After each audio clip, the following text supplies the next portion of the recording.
Di tengah kota Surabaya berdiri sebuah bangunan bersejarah yang menyimpan perjalanan panjang dunia pendidikan Indonesia. Museum Pendidikan Surabaya bukan hanya tempat menyimpan benda-benda lama, tetapi juga ruang yang merekam bagaimana ilmu pengetahuan berkembang dari masa ke masa. Dari buku tua, meja kayu, hingga mesin tik kuno, semuanya menjadi saksi perjuangan generasi terdahulu dalam mencari ilmu dan membangun masa depan bangsa.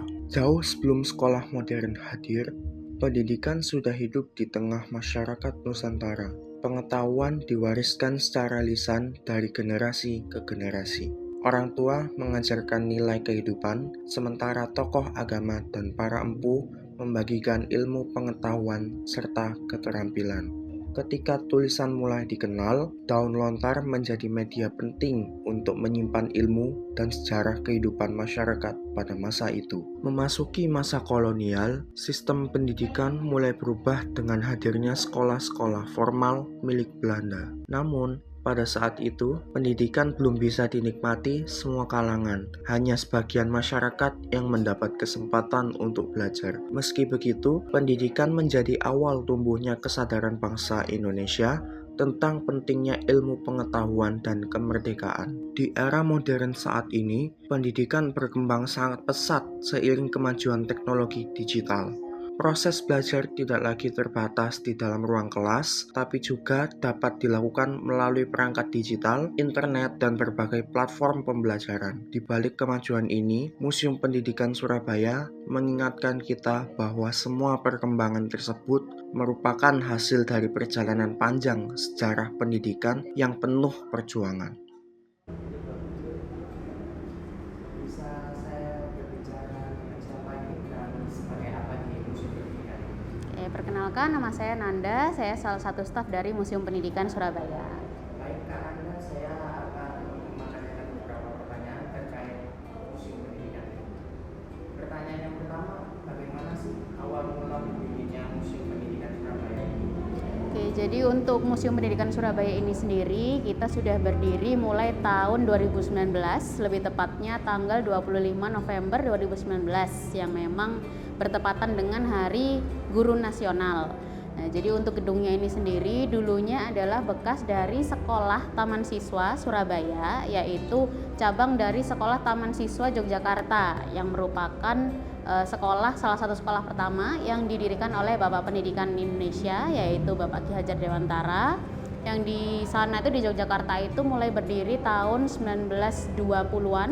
Kemudian di Surabaya ini karena di sana ternyata banyak peminatnya, akhirnya membuka cabang ke beberapa kota di Indonesia, salah satunya di Surabaya, di Jalan Genteng Kali nomor 10 ini, yang berdiri mulai tahun 1925. Kemudian beroperasi mulai tahun 1925 sampai tahun 90-an, yang kemudian tahun 90-an itu karena sudah mulai kalah popularitas dengan sekolah-sekolah swasta dan sekolah negeri lainnya yang di daerah Surabaya Pusat ini, akhirnya yang sekolah Taman Siswa Surabaya di sini memutuskan untuk pindah ke daerah Surabaya Barat, lebih tepatnya di daerah Tandes sana, yang kemudian gedung ini sempat menjadi gedung terbengkalai mulai tahun 90-an sampai akhir 2017-an. Kemudian tahun 2017 itu kan Jalan Tunjungan saat itu mulai dihidupkan kembali. Akhirnya karena kita lokasinya berdekatan, orang-orang yang mau jalan ke Tunjungan itu pasti melewati jalan ini. Kalau mereka lihat gedung terbengkalai di sini kan kurang cantik ya, jadinya akhirnya diserahkan oleh Wali Kota Surabaya saat itu, Ibu Tri Risma hari ini. Beliau menyerahkan kepada Dinas Pariwisata Kota Surabaya, dan akhirnya kita jadikanlah, karena dia dulunya bekas gedung sekolah, kita pilih menjadi Museum Pendidikan. Gitu. Terus pertanyaan kedua, sebelum dijadikan Museum Pendidikan, tempat ini digunakan sebagai tempat apa? Sebelum jadi Museum Pendidikan, setelah sekolah taman siswanya itu sudah pindah tempat, di sini hanya tempat terbengkalai, yang mana waktu itu kan di sini belum ada lapangan parkir. Akhirnya lapangan sekolahnya yang dulu dipakai di sini itu dijadikan area parkir untuk gedung-gedung atau kantor sekitar sini. Terus pertanyaan ketiga, fasilitas dan koleksi apa saja yang ada di Museum Pendidikan Surabaya? Untuk fasilitas kita selain ada ruang pamer koleksi, kita juga ada toilet, ada musola, ada ruang audiovisual, dan juga ada ruang diskusi yang bisa disewakan untuk kegiatan pameran ataupun seminar, dan juga ada perpustakaan di area belakang. Perpustakaannya itu masih aktif nggak sih, Kak? Perpustakaan masih aktif, cuman kan memang pengelolanya itu karena kita cuma satu lokasi aja, tapi pengelolanya langsung dari dinas perpustakaan. Jadi memang untuk petugasnya beberapa waktu mungkin karena mereka ada tugas di luar, ada dinas luar, jadi mereka tidak bisa buka yang di sini. Akhirnya untuk sementara tutup dulu. Tapi nanti kalau petugasnya sudah tidak ada tugas penugasan di luar, mereka buka lagi di sini. Terus pertanyaan yang keempat, dari berbagai koleksi yang ada, benda-benda mana yang memiliki nilai sejarah paling tinggi? Untuk memiliki nilai sejarah paling tinggi, karena museum itu kita memang semuanya memiliki nilai sejarah ya pastinya ya. Kita nggak membeda-bedakan mana yang paling tinggi, mana yang paling bernilai gitu, nggak ada. Tapi mungkin kalau dibilang personal favorite saya, yang menurut saya paling unik di sini itu ada yang mesin hand press. Yang di masa kolonial itu ada mesin hand press itu karena dia kan mesin percetakan pada masa kolonial dan dia milik pribadi dari K.H. Ahmad Dahlan, salah satu pendiri Muhammadiyah di Indonesia, dan juga sisanya di Indonesia itu tinggal 3 aja, hanya ada di Museum Pendidikan Padang, Museum Pendidikan Yogyakarta, dan Museum Pendidikan Surabaya. Stoknya udah tinggal sedikit banget. Betul, sudah tinggal 3 aja, limited edition jadinya. Terus pertanyaan yang keenam, selain sebagai tempat wisata edukasi, Museum Pendidikan Surabaya biasanya digunakan untuk kegiatan apa saja? Selain jadi wisata edukasi, juga sempat dijadikan tempat-tempat foto-foto. Biasanya mulai ada yang foto prewedding atau foto buku tahunan. Ada juga yang sempat tadi saya sebutkan jadi tempat untuk seminar, untuk pameran. Itu kita bisa banget di sini. Berarti luas ya, Kak? Banyak hanya difungsikan ya. Betul. Terus pertanyaan nomor 7, bagaimana prosedur bagi masyarakat yang ingin berkunjung ke Museum Pendidikan Surabaya?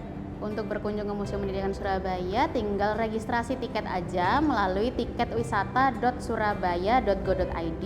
Nanti tinggal pilih destinasinya, tanggal kunjungan, dan jam kunjungannya. Untuk umum itu berlaku 5.000 per orang. Kemudian untuk pelajar Surabaya itu gratis dengan menunjukkan kartu pelajar atau menunjukkan seragam yang dipakai. Untuk pelajar luar Surabaya hanya Rp3.000 dengan syarat menunjukkan kartu pelajar atau seragam tadi juga. Ini untuk hari operasional jam dan jam operasionalnya mulai hari atas sampai jam berapa sih, Kak? Operasional kita mulai hari Selasa sampai Minggu, mulai jam 8 pagi sampai 9 malam. Terus bagaimana museum memperkenalkan sejarah dan perkembangan pendidikan di Surabaya, Pak?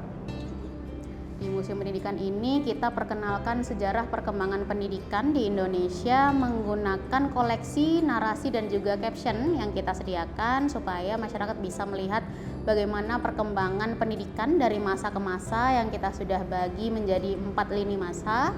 Jadi mereka bisa langsung melihat materi pembelajarannya apa saja, perbedaan signifikannya dari materi dan alat-alat pembelajarannya seperti apa, dan juga kita sudah sediakan video-video penunjang juga yang bisa digunakan untuk melihat bagaimana perbedaan pendidikan di masa-masa itu.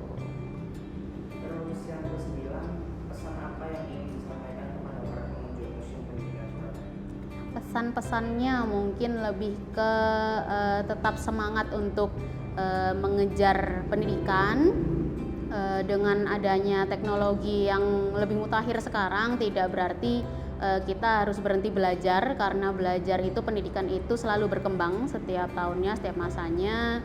Apalagi dengan kita sudah memiliki akses yang sangat mudah ya sekarang ya. Kalau dulu kan kita masih sangat terbatas materinya, terbatas untuk aksesnya, yang kita masih dijajah, kita masih di kotak-kotakan dalam perbedaan ras seperti itu. Sedangkan sekarang pendidikan di Indonesia ini sudah cukup maju, sudah bisa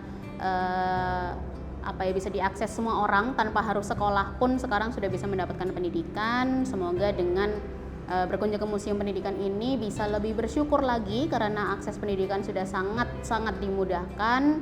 Jadi pastinya bisa jalur untuk bisa lebih berprestasi itu sangat terbuka bagi pelajar-pelajar apalagi yang zaman sekarang ini.